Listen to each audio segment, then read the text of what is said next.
some people said they were hearing puppy screams. We couldn't even see him at first. We were about to leave, and that's when we saw him.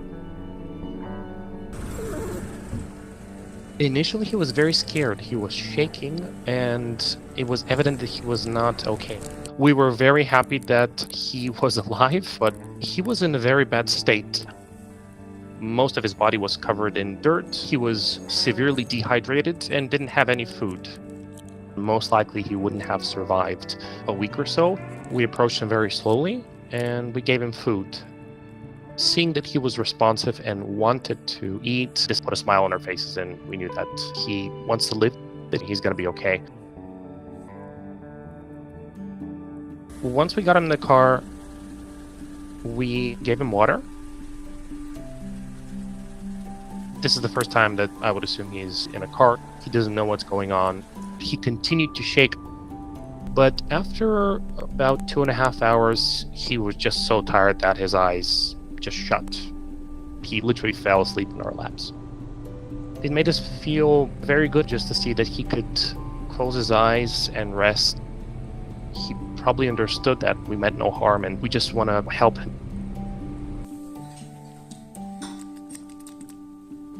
Once we got him home, the first thing that we had to do was to wash him.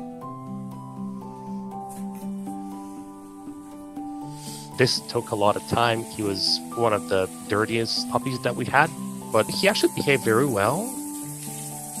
Then we dried him off, and he became a lot more playful at our home. We just let him explore, and he started sniffing around. He started actually waving his tail, which he didn't do before.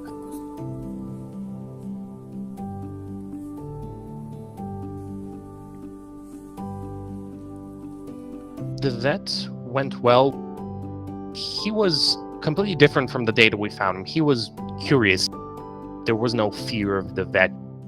The vet told us that within the span of a few weeks, he will naturally heal himself because he's still small. And actually, that's what happened. After a few weeks living with us, he was running, waving his tail, and no sign of any pain or injury. He is very playful, very curious, and very loving to other small creatures. He got adopted 1 month after we rescued him. From the moment that they saw each other, they fell in love. Every life matters, and if you see an animal in need, try to help it. If you can't, report it to someone who might.